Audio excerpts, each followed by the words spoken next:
여호수아 22장 10절에서 20절.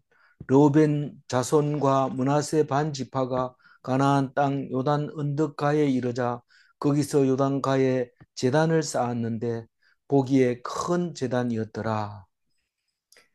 오늘 말씀과 어제 말씀과 내일 말씀 3일 동안 이 제단 만드는 음, 제단이 아니고 사실은 모형 제단이었죠. 제사 지내려고 쌓은 게 아니라 모형 제단입니다. 모형 제단을 쌓음으로써 이쪽에서는 오해를 하는 거죠. 어, 또 저쪽에서는 오해가 아니더라도 사실 이야기해서 거기다 쌓았다면은 모형 하나 만들려고 한다. 그랬으면 어, 허락을 안 해줬죠. 그래도 안 해줬지만 어, 어쨌든 어떤 사람들은 그렇게 했어야 되는 건데 그렇게 안 했구나 이렇게 얘기하는데 그거 아무리 노력하고 애쓴다고 해도 우리는 그 생각까지 안 갑니다. 우리가 하는 일을 어, 아내하고 혹은 남편하고 상의를 하고 난 다음에 하면 좋지만 그건 뭐 상의해봐야 뻔한 일인데 그래서 자기 나름대로 하다가 싸움이 일어나는 일이 생기는데 바로 그런 일이 생긴 겁니다. 어제는 어떻게 했습니까? 실로에서 길르앗으로 이제 돌아가는 두 지파 반에 대해서 율법을 잘 지켜라. 하나님 말씀 꼭 지켜라. 그리고 어, 가나안 땅에서 얻은 음, 전리품은 많이 챙겨가지고 가서 나누어 사용해라. 그렇게 이제 여호수아가 두 지파 반을 두고 그렇게 설명을 해서 그걸 듣고 이제 갔습니다. 갔는데 어, 중요한 거는 어, 물론 11만 명 정도 되는 두 지파 반의 인구가 4만 명이 와서 14년 동안 정복을 하고 돌아가는 거니까 그 전리품도 적지는 않습니다. 그리고 그 4만 명이 이 11만 명의 전리품하고 나누어 가질 정도로 가져가야 되면 다른 사람보다가 1인당 사람당 따지면은 한 4배 정도는 가져가야 그게 양쪽 다 지파별로 공동하게 전리품을 나눌 수 있겠다. 그런 생각이 듭니다. 계산해 보면.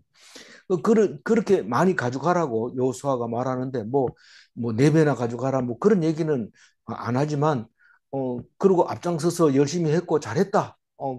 너들 네 하나님 말씀 잘 들었음으로써 우리가 천국을 다 천국이라고 생각하는 그 모형의 가나안 땅을 다 차지하게 됐다. 그러면서 보낼 때 이 말을 자세히 들어보면 가나안 땅 실로에서 이스라엘 자손을 떠나 이렇게 얘기합니다. 가나안 땅은 요단강 건너서 서쪽만 가나안이라고 얘기하고 실로라고 하는 것은 하나님을 모신 곳이라고 말하고 있고 이스라엘 자손을 떠났다는 얘기는 지금 그쪽이 이스라엘이 아니라고 생각을 하고 있는 것이 분명합니다. 그래서 이스라엘 자손을 떠나 이렇게 얘기할 때 우린 정신을 바짝 차리고 들어야 됩니다. 우리가 열왕기나 역대기를 읽을 때 이스라엘 자손과 유다가 항상 이렇게 나옵니다. 그러면 유다는 그럼 이스라엘 자손이 아니냐 이런데 그렇지 않습니다. 위에는 열 집하고 밑에는 세 집하고 뭐 그래가지고 나눴는데 다 북이스라엘을 이스라엘이라 하고 이스라엘 왕 누구 이렇게 하고 남쪽은 그냥 그 다윗의 이 집안 이러면서 너네 집에 가서 분깃을 나눠라. 우리는 없다. 우리한테는 없다. 이러면서 이렇게 구별하는 걸 보면 우린 성경을 읽으면서 그냥 일반 사람들이 생각하는 지식으로 읽어가지고는 이해가 안 되는 게 한두 가지가 아닙니다. 어쨌거나 지금 요단강 서쪽을 점령하는 데 있어서는 요단강 동쪽에 있던 두 지파 반이 선발대로 서서 열심히 싸웠기 때문에 큰 일을 한 거죠. 왜 그렇게 가능하냐 하면 어, 가족도 있고 집도 있고 아내도 있고 자식도 있고 염소도 있고 그들도 있는 거기 놔두고 또 지킬 사람도 거기 놔두고 4만 명만 넘어와서 열심히 싸워서 했기 때문에 전리품도 많이 챙길 수 있는 그런 조건도 좋은 그런 상황에 되어 있어서 굉장히 이스라엘의 가나안 땅을 차지하는 데는 음, 어, 큰 공로가 있고 또 요단 동편도 가나안 땅이라고 말하면 안 되냐? 실제로 가나안 사람들이 살았으니까요. 그러면 안 되냐 이러는데 성경을 기록함에 있어서는 요단강 서쪽만 가나안 땅이라고 얘기를 합니다. 지금 2000년 뒤에 뭐 이때 당시로 따지면 3000년 뒤지만은 어, 예수님 오시고 난 다음에 2000년 뒤에 이스라엘을 건립하고 세워가지고 지금 열심히 싸우고 땅을 유지하고 있는 지금 현재 이스라엘 사람들은 유대 사람이면서도 이스라엘이라고 이름을 붙여놓고 그리고 그러면서 요단 동편은 손 안 대고 요단 서편만 이스라엘이라고 지금 말하고 있는 겁니다. 물론 능력이 없어서 못 찾아오는 것도 있지만 이때부터 여호수아 때부터 요단 동편은 이스라엘 사람들이 사는 게 아니라고 얘기하는 것처럼 우리가 그렇게 읽혀져요. 이스라엘 사람을 떠났다고 얘기를 했으니까요. 그러니까 음, 이 그럼 요단 동편 사람들은 그렇게 생각하지 않느냐? 요단 동편 사람들은 또 그렇게 생각합니다. 요단강을 딱 건너가지고 보니까 아이고 이게 이 사람들이 우리 당대에는 우리가 요단 서편을 점령하는데 굉장히 중요한 역할을 했지만 세월이 지나서 자녀들이 이 자랄 때 잘 모르는 자녀들이 자랄 때 요단 서편 사람들이 너희들은 이스라엘 사람이 아니야라고 얘기를 하면 할 말이 없다. 요단강이 경계다. 요단강 건너서 그게 가나안 땅이다라고 얘기를 할 때 우리는 그럼 어떻게 되는 거지? 그렇게 그런 생각이 들지 않을 수가 없습니다. 그래서 요단 이 동편에다가 제단을 쌓은 것처럼 10절에 얘기하고 있어요. 11절도 마찬가지로 아주 분명하게 요단 동편에다 쌓은 것처럼 얘기합니다. 그런데 메시지 성경이나 특별한 성경들을 보면 요단 서편에다가 아니 죄송합니다. 말을 거꾸로 했어요. 이 10절 11절 개역 개정을 읽어보면 요단 서편 강가에다가 세운 것 같아요. 제단을. 그런데 메시지 성경을 보면 요단 동편에다 세웠어요. 그러니까 므낫세 지파와 갓 지파와 르우벤 지파가 있는 곳에다 세웠단 말입니다. 거기에 세웠는데 여기서는 10절에 어떻게 하냐면 가나안 땅 요단 언덕 가에 이르자 거기서라고 얘기합니다. 강 건너는 얘기는 안 합니다. 이 강 건너는 얘기를 하면 동쪽에서 서쪽으로 걷는 걸 걷는다 하지 이쪽에서 저쪽에서 가는 걸 걷는다고 얘기를 하지 않습니다. 성경 자체가 아예 그걸 언급을 안 한다 이 말입니다. 요단강 건너가 만나리 이러면 서쪽을 얘기하는 거.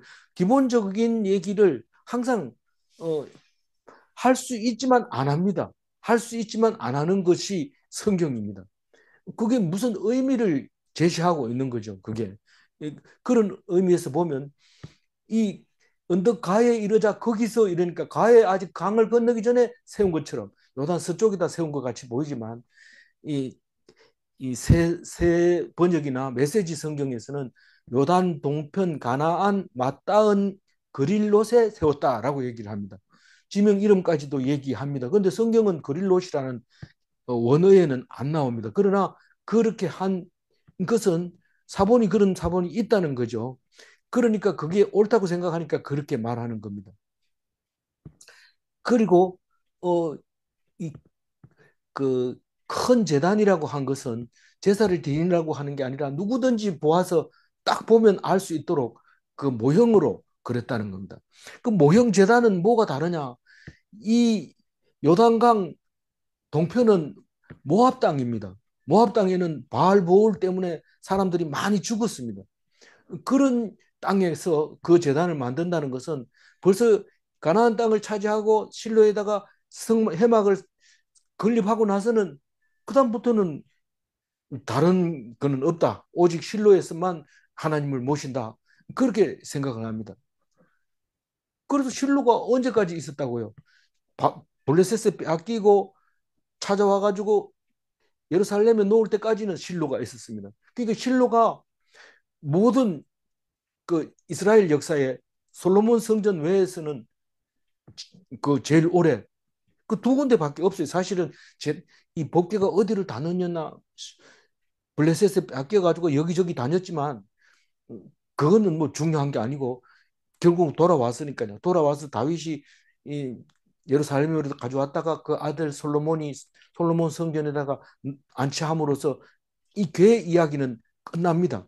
끝났는데 나중에 보면 바벨론의 포로로 갈 때 그게 예레미야가 치운 거 아니냐 뭐 이러고 막 이렇게 얘기하지만 사실상 그 전에 솔로몬 당대에서 어, 이디오피아로 갔을 가능성이 높습니다. 뭐 그렇게 기록을 하고 있으니까 일단은 그런 경우도 있고 아닐 수도 있지만 기억 속에는 두 가지 다 기억하고 있어야 될 겁니다. 어쨌거나 이 괴는 광야 40년에서 만들어져서 결국은 실로를 거쳐서 예루살렘으로 들어가는 것이 끝나게 되는데 이 그 모형이 어땠느냐 그렇게 하면 제단은 사실은 우리가 잘 레위기나 다른 걸 다 들어봐서 알지만 솔로몬 성전도 마찬가지고 제단 이름은 번제단을 얘기하는 거고 성소 앞에 큰 짐승을 태우는 그게 제단입니다. 그리고 그 성소 안에는 떡상이 있고 촛대가 있고 향로가 있고 또 지성소 안에는 법궤가 있고 그 위에는 그룹이 있고 그게 속죄수가 있고 그 궤 안에는 십계명 돌판 두 개가 들어있고 그런 것이 이 여호와의 제단입니다. 그래서 이 모형이 어떻게 만들어졌는지는 말 안 하고 있지만 아무래도 이 그 번제단 같은 걸 하나 만들었을 겁니다. 그래서 누구나 봐도 아 저거는 우상에게 드리는 게 아니라 여호와 하나님 이스라엘에게 드리는 제사 아, 제단 같다 이렇게 알아볼 수 있도록 큰 제단을 만들었습니다. 근데 오늘 10절에서 11절 넘어가기 전에 무슨 것을 볼 수 있느냐 하면 두 지파 반인데도 불구하고 갓 지파가 빠져 있습니다. 로우벤 자손과 므낫세 반 지파가 요단 언덕 가에 이르자 거기서 요단 가에 제단을 쌓았는데 이렇게 얘기합니다. 이 갓 지파가 왜 빠졌느냐? 어떤 사본에는 갓 지파가 들어 있습니다. 그래서 이것은 번역의 오류라든가 어, 음, 복사본의 오류가 아닌가 이렇게 생각하는 사람도 있지만 그렇게 생각해도 뭐 크게 다른 건 아니에요. 다른 건 아니지만 우리가 빠뜨릴 때는 이유가 있다고 생각을 해서 한번 생각해 봅시다. 이 요단 가에는 이 누구 지파 땅이에요? 동쪽으로는 가치파 땅입니다. 가치파 땅. 그러니까 가치파는 요단 하요단강 음, 그 저지대 아라바는 동쪽 편은 사해에서부터 갈릴리까지 전부 갓지파 땅입니다. 다시 말해서 요단강을 건너서 동쪽에는 그 아라바 저지대는 전부 다 갓지파 땅이기 때문에 갓지파 땅에다가 이, 이 재단을 쌓았다고 그렇게 말하고 있는 거죠. 어, 그러니까 이 로벤 지파와 머나세 지파가 로벤 지파는 저 남쪽에서 왔고 머나세 지파는 저 북쪽에서 왔고 그 여기서 말하기는 그 언덕가에 이르자 제단을 쌓았다 이런 얘기를 하지만 사실은 가가지고 전리품 다 집에 놔두고 나눠주고 그리고 와서 제단을 안 만들었겠느냐 물론 뭐 가면서 짐보따리 많이 가지고 있지만 그래도 모여서 제단 쌓아놓고 가자 이러고 갈 수도 있죠.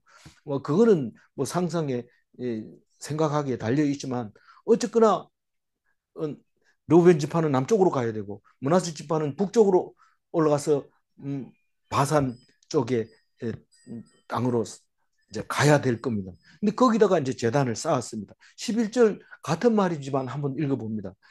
이스라엘 자손이 들은즉 이르기를 르우벤 자손과 갓 자손과 므낫세 반 지파가 가나안 땅 맨 앞쪽 요단 언덕가 이스라엘에게 속한 쪽에 제단을 쌓았다 하는지라.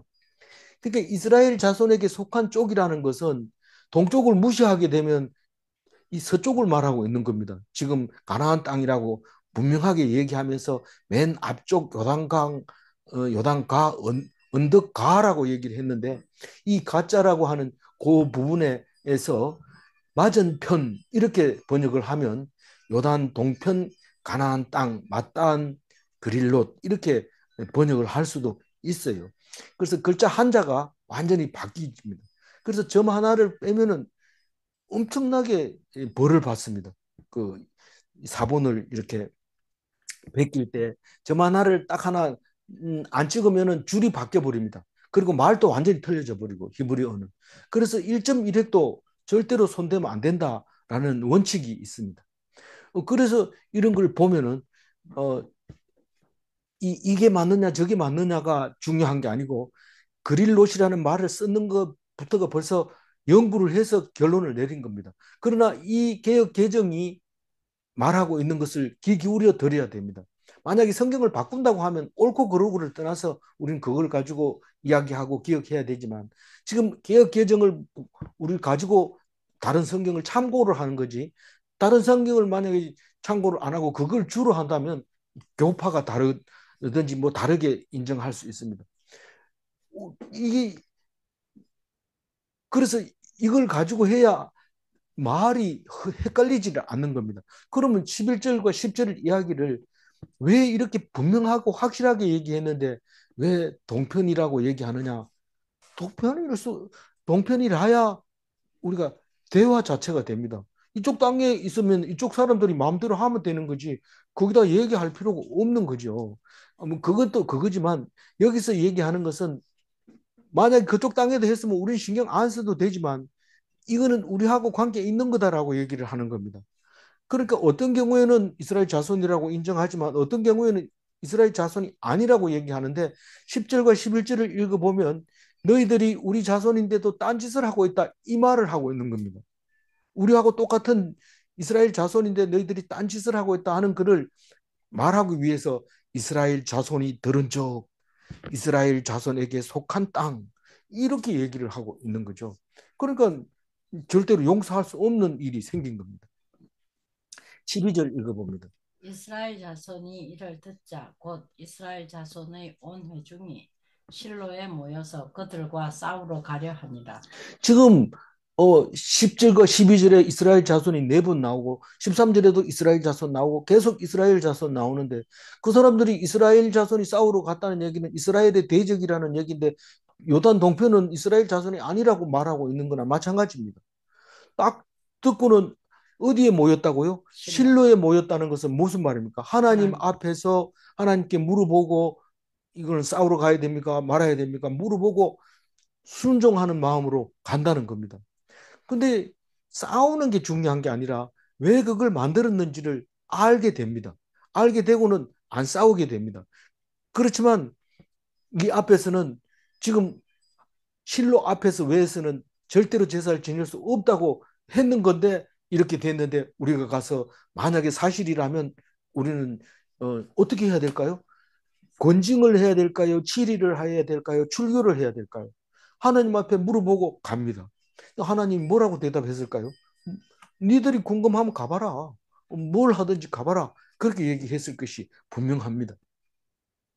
13절 읽어볼게요. 이스라엘 자손이 제사장 엘르아살의 아들 비느하스를 길르앗 땅으로 보내어 루벤 자손과 갓 자손과 므낫세 반 지파를 보게 하되 이 길르앗이라고 그러면은 요단 동편을 대표적으로 말하는데 왜 하필이면 요단 동편 이렇게 안 하고 길르앗이라고 했을까요? 그러면 이쪽은 실로고 이쪽은 길르앗이고 동네 하나를 비슷하게 해야 되지 엉뚱한 얘기 동네 하나와 땅 전체와 이렇게 표현하면 우리는 헷갈릴 수 있습니다.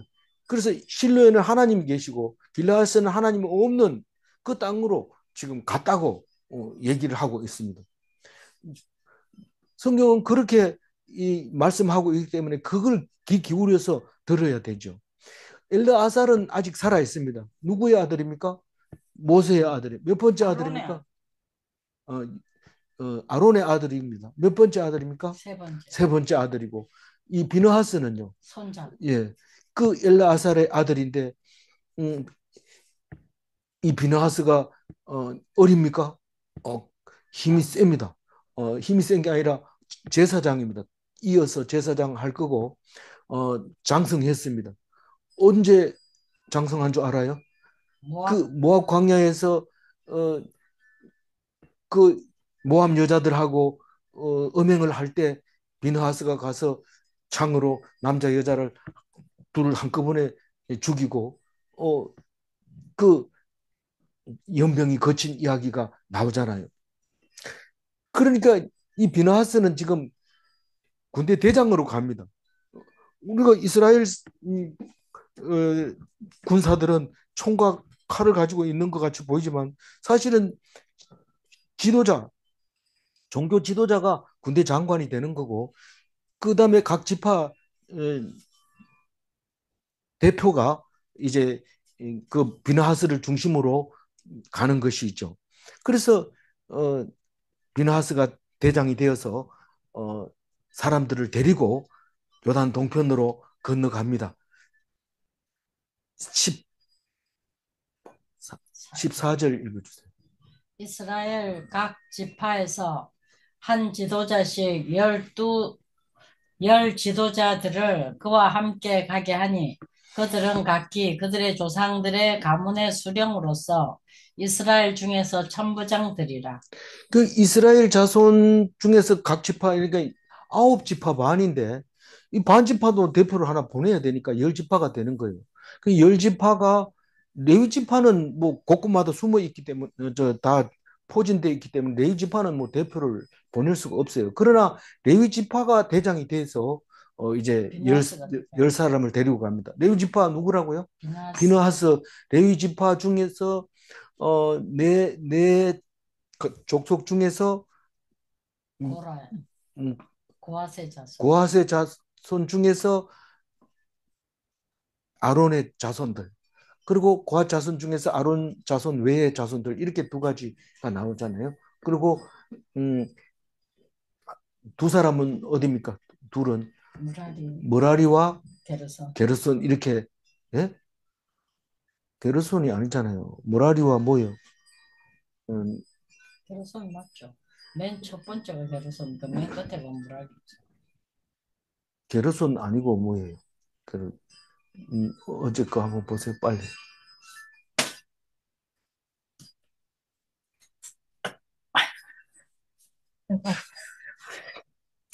하루 만에 잊어버리는 거예요.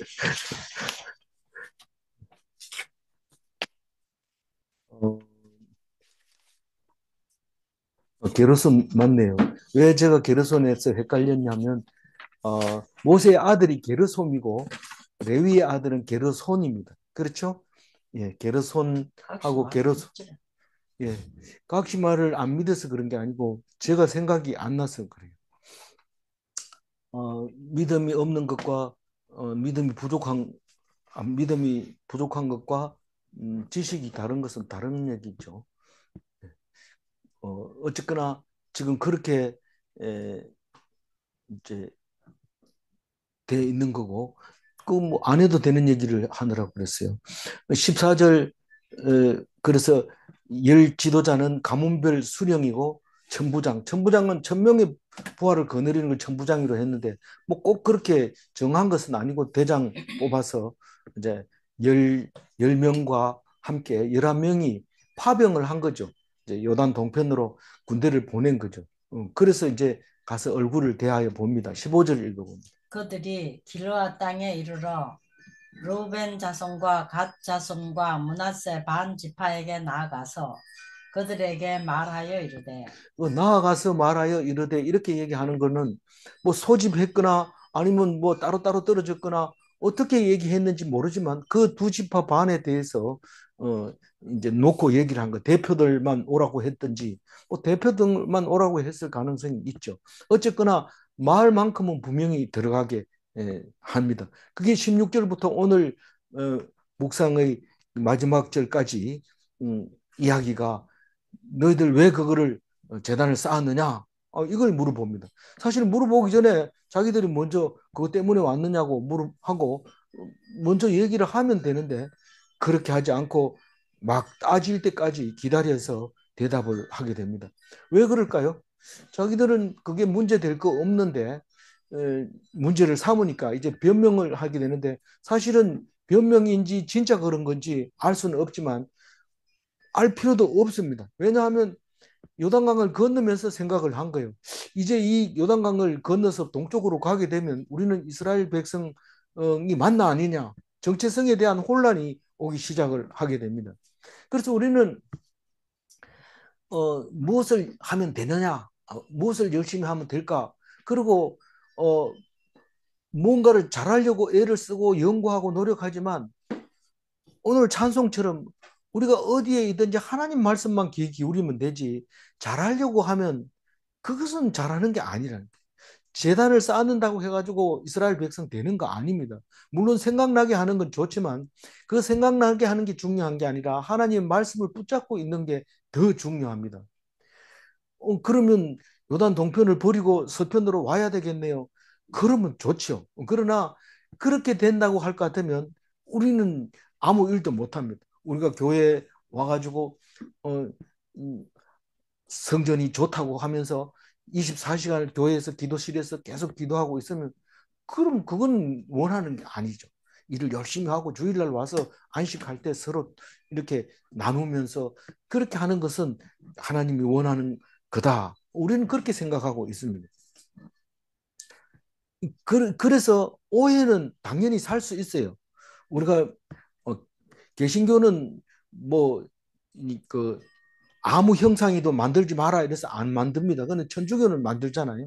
그래서 뭐 십자가를 크게 만들어서 지금도 개신교 중에서 십자가를 꼭 걸어야 교회인 줄 알고 또 그 앞에 가면 기도하고 이런데 십자가 없으면 그냥 뭐 다방이나 마찬가지인 줄 알고 막 얘기하고 이런데 요즘은 찻집에서도 교회 예배를 많이 드리고 그뭐 뭡니까 다방도 하고 주일날 예배도 드리는 그런 교회들이 많이 있는데 카페. 카페 교회 뭐 이런 게 있는데 그러면 십자가 달아놓으면 또 다른 손님들이 안 오니까 아예 없애버리고 교회인지 모릅니다. 그런데 십자가를 달아놓고 그래도 그 앞에서 기도하고 뭐 이렇게 근엄해지고 조용해지고 이런 것 때문에 이 십자가를 달아놓으면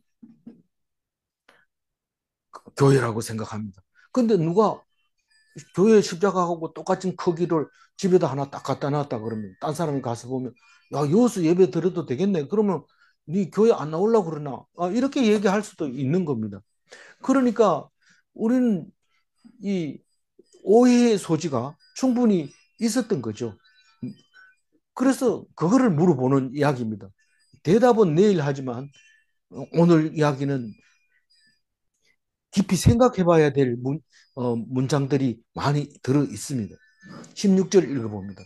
여호와의 온 회중이 말하기를 너희가 어찌하여 이스라엘 하나님께 범죄하여 오늘 여호와를 따르는 데서 돌아서서 너희를 위하여 제단을 쌓아 너희가 오늘 여호와께 거역하고자 하느냐.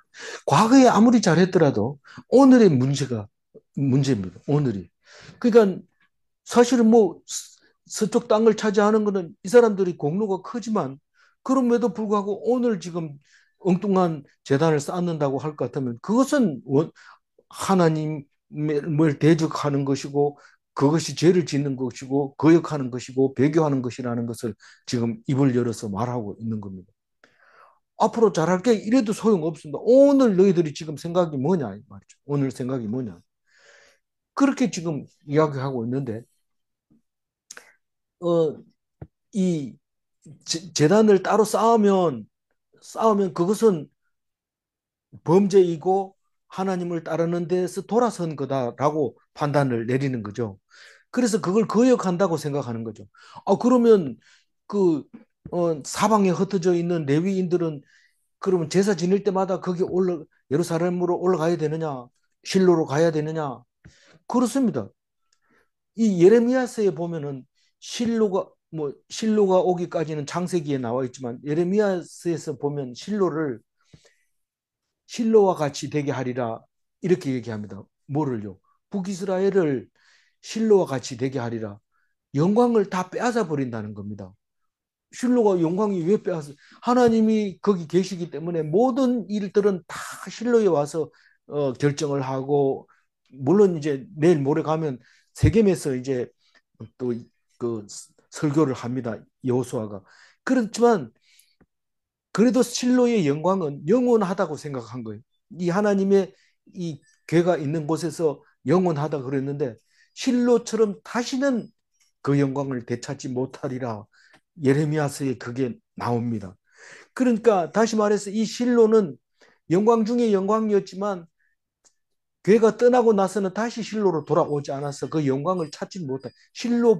실로처럼 너희들이 하나님의 영광을 끊어주리라. 그 북이스라엘이 멸망하는 거 보고 예언하는 이야기가 그렇게 나오고 있습니다. 그런 거 보면은 오늘 사람들은 실로에서 가서 예배를 드려야 됩니다. 그럼 백성들은 제사장한테만 제물을 바치면 제사장은 제사를 실로에 가서 드리고 그렇게 항상 해왔던 거죠. 그래서 이거를 불가능한 것 같지만 무슬림들은 이 성경을 기억하고 이 인도네시아 같은 데는 우리나라 무슨 청 무슨 소방청 뭐 이런 것처럼 청이 있어가지고 성지 순례에 그 음, 보내는 것을 시험도 치고 자격도 테스트하고 이래가지고 그 보내는 사업을 그렇게 하고 있는데 성지 순례 메카로 또 예루살렘으로 그렇게 가게 되는 것을 볼 수 있는데 그 사람들은 성경대로 그렇게 제사를 드리는 거죠. 갔다 오면은 막 동네에다가 현수 막 붙여놓고 장관이 우리 동네에 나왔다 이런 정도의 큰 그 영광을 가지고 있죠. 이맘. 그래서 그 뭡니까 그 성지 순례 때 압사 사고가 엄청 많이 나잖아요. 이 성경은 예루살렘이라고 하는 게 말씀이라는 걸 모르니까 말씀 공부는 안 하고 그거 가가지고 돌고 오면 뭐가 되는 건 줄 알고 하는데 그게 무슬림이고 또 다른 데도 마찬가지 기독교인들 중에서도 백투 예루살렘 해서 목숨 걸고 가는데 제가 인터넷에 뒤져보니까 뭐 13번 갔다 오고 그것도 뭐 한 달에 한 달이 아니라 뭐 한 달에 뭐 13번인가 그럼 뭐 맨날 그가 사는 거 아니냐 뭐 이렇게 하면서 막 이렇게 얘기하는 거 옆에서 얘기하는 걸 들었어요. 그 식당에서도 그렇게 얘기하는데 그런 사람들이 있습니다. 그 가톨릭 중에도 그런 사람이 있더라고.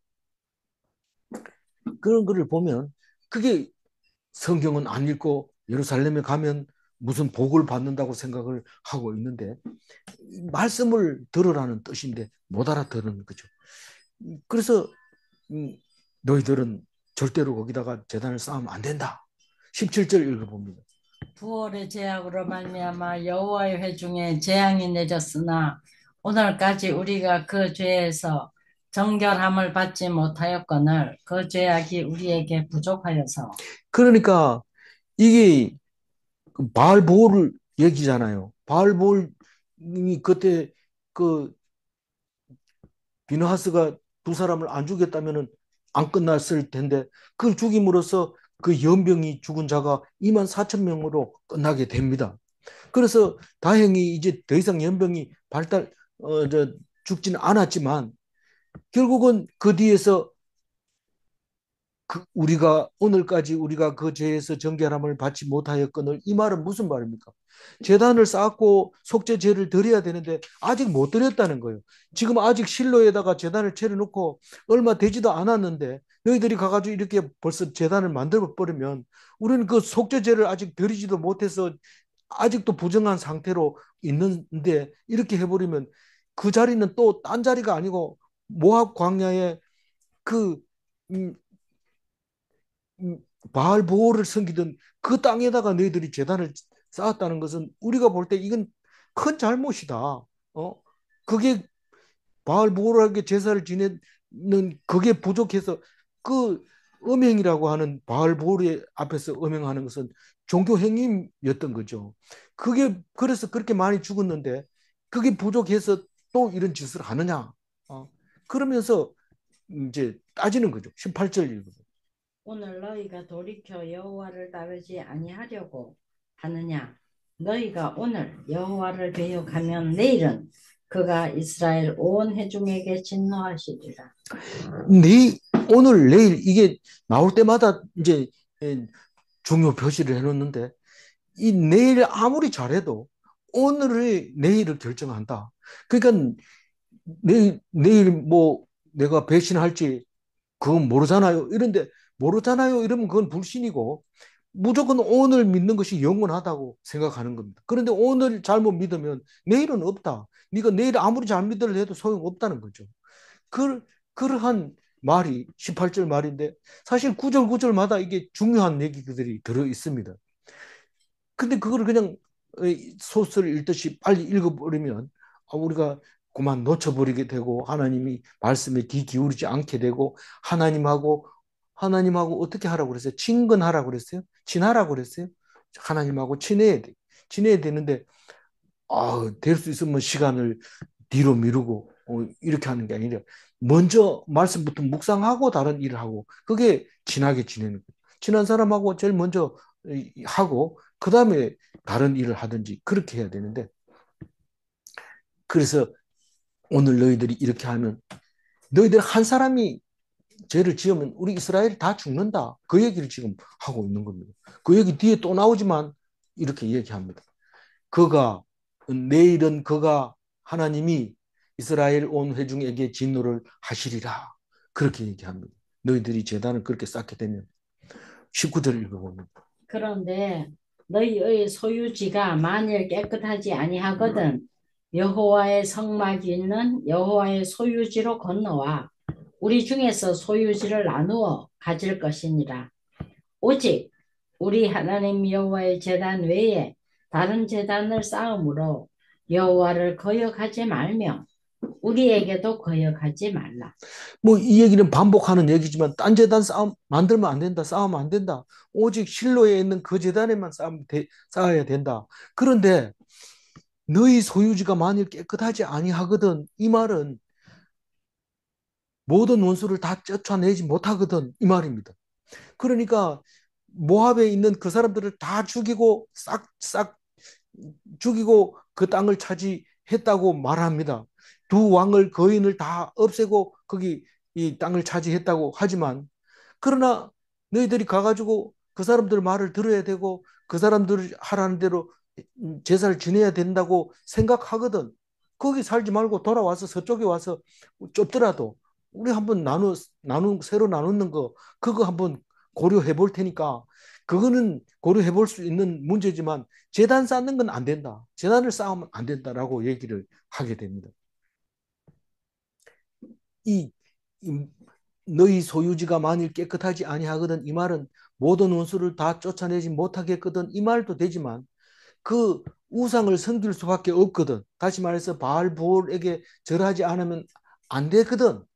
돌아와라. 돌아와서 이 실로에 있는 하나님 앞에서 우리 땅을 나누어 가지자. 그렇게 얘기를 합니다. 이건 뭐 아주 확실하고 분명하게 얘기하고 있는 겁니다. 핑계 댈 수 없게 만드는 거죠. 20절 얘기도 상당히 여러 가지로 생각할 수 있는 이야기가 들어있는데 읽어봅니다. 세라의 아들 아간이 온전히 바친 물건에 대하여 범죄함으로 이스라엘 온 회중에 진노가 임하지 아니하였느냐. 그의 죄악으로 멸망한 자가 그 한 사람만 아니었느니라 하니라. 어, 그러니까 우리 아간의 문제를 여리고성 어, 이야기할 때 나오잖아요. 이 손대지 말아야 할 걸 손대 버린 거예요. 아간이. 손댄다는 것은 성물을 만진 겁니다. 성물을 만지면 같은 성물이 돼서 제물로 바쳐져야 됩니다. 그래서 절대로 제사장에게 드린 물건, 뭐 물건일 수도 있고 짐승일 수도 있고 제물일 수 다른 제물일 수도 있는데 제사장이 그걸 받아서 하나님 앞에서 높이 들거나 흔들거나 또 태워드리거나 또는 그렇게 하게 되면 하나님께 곧 말씀으로 전하거나 그렇게 하면 그것은 성물이 돼서 다른 사람이 만지면 안 됩니다. 보자기도 안 되고 그 보자기를 어디 안 데다 놨다 하면 그 다 안 되는 전부 다 하나님 거기 때문에 다른 사람이 손대면 죽습니다. 그런데 이 여리고 성은 싸움 중에서 첫 번째 싸움이기 때문에 무조건 하나님께 드려야 됩니다. 그래서 드려야 되는데 손을 댔으니까 너는 하나님의 제물로 죽임을 당해야 되는데 아간의 골짜기에서 돌로 쳐서 죽이는, 그래서 아간이 제물, 하나님께 바치는 제물이 된 거예요. 근데 그 사건에 대해서 하나님의 진노라고 얘기를 하고 있는데, 레위기에서 말하는 그 어, 성물이 닿으면 다 성물이 된다 하는 그 생각과, 우리가 오염된 것이 만지면 다 오염된다는 생각과 정반대되는 말을 하고 있습니다. 그래서 우리는 이 생각을, 같은 생각인데 반대로 생각하는 경우가 있는 것이기 때문에 이 말에 대해서는 굉장히 뉘앙스가 여러 가지를 가지고 있게 됩니다. 그래서 이 뒤에 보면 그의 죄악으로 멸망한 자가 그 한 사람만이 아니었느니라 이렇게 말할 때, 그의 죄악으로 멸망한 자가, 이 말은 아간으로 아간으로 말미암아 멸망한 자가 아닙니다. 그렇게 말하는 게 아니라, 아간이, 그의 죄악이 뭡니까? 성물에 손댄 게 그의 죄악입니다. 그 성물에 손댄 것으로 멸망한 자가 그 한 사람밖에 아니고 엄청 많았다는 얘기를 하고 있는 겁니다. 그러니까 이 이야기에서는 아간의 죄를 기억해라, 한 명의 죄악으로 한 사람만 멸망한 것이 아니다, 그 얘기를 합니다.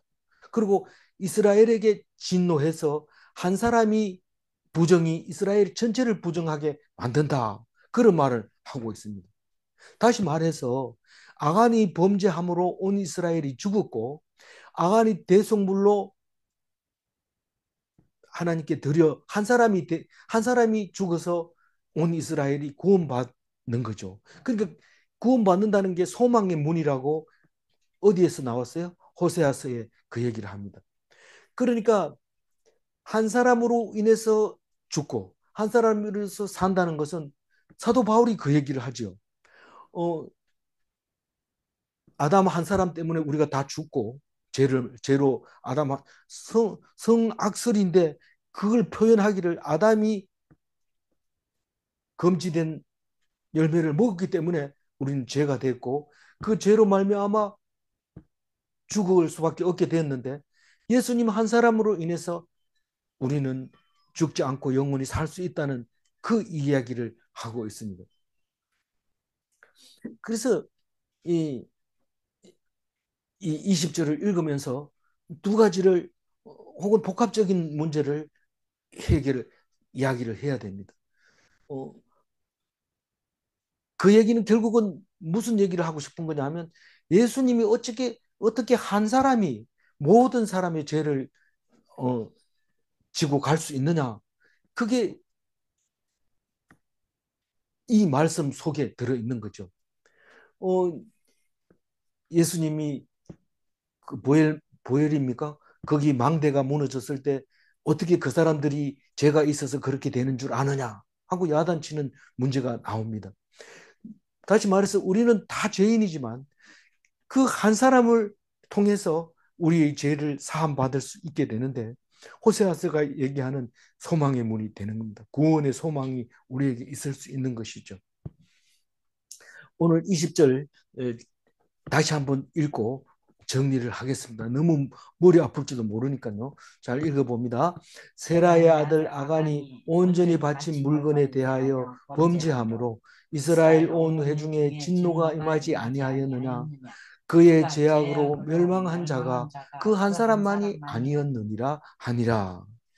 여리고 성 정복은 하나님께 온전히 바쳐진 것인데, 그 온전히 바쳐진 하나님의 성물을 손댄 사람은 죽습니다. 아간은 바쳐진 성물이 되어 하나님께 드려졌습니다. 그게 제비뽑아서 아간을 잡은 다음에 문책을 해서 알아내고, 그것으로 인해서 돌로 쳐 죽임으로써 더 이상 실패하지 않고 아가성을 정복하게 되는 것을 볼 수 있습니다. 아가성이 아니고 죄송합니다. 아이성요. 예. 1절 질문 1 읽어봅니다. 요단 동편은 바알 보호를 섬기는 모압 광야인가? 이 요단 동편이 지금 그, 그 그릴롯이라고 말을 했지만은 그게 바로 바알을 섬기는 모압 광야인 거죠. 요단강 가해니까. 그게 음, 저지되니까 아랍하니까 그렇게 되는데 그 생각만 해도 벌써 음, 우상이 떠오르는 그런 곳이죠. 질문 2. 요단 동편은 하나님을 섬기기 어려운가? 어렵습니다. 그 어려우니까 서편으로 가야 됩니까? 어려울수록 가치가 있는 겁니다. 그러니까 우리가 어느 곳에 있든지 무엇을 하든지 주 예수 위하여 어, 충성하리라. 충성하는 게 뭐 열심히 일하고 돈 많이 벌어가지고 교회 헌금 많이 하는 게 아니라 하나님 말씀 붙잡고 죽으라고 생각해내는 거. 그게 충성하는 겁니다. 하나님께 충성하는 겁니다. 그래서 하나님을 앞에 있으면 성경 앞에 있으면 성경 읽어지지만 성경 집에 놔두고 다니면 안 됩니다. 어디 갈 때 꼭 매일 성경 들고 다니면서 옆에 사람 이야기하고 할 얘기 없으면 성경 펴놓고 교회 다닙니까? 물어보면 다닌다 하면 나누는 거죠. 그게 가장 충성한 하나님의 종이 아닌가 그렇게 생각이 되집니다. 기도하겠습니다. 하나님 감사합니다. 어떤 사람은 음, 신학 공부를 해서 목사가 돼서 열심히 하나님 말씀 읽고 있지만 우리는 일이 바빠서 성경 못 읽는데 그러면 어떻게 합니까? 라고 얘기할지도 모릅니다. 그러나 핑계할 수 없습니다. 우리가 하나님께 충성한다고 할 때 하나님 말씀을 붙잡고 있는 것이 충성하는 것입니다. 하나님 믿사오니 오늘 말씀 죽을 때까지 기억하고 죽기 전까지도 말씀을 가지고 하나님께 영광 돌리며 예수님처럼 다 이루었다. 바울처럼 달려갈 길을 다 달렸다. 그렇게 말할 수 있는 하나님의 거룩한 백성이 되게 하여 주옵소서. 감사하오며 우리 주 예수 그리스도 이름으로 기도 올리옵나이다. 아멘.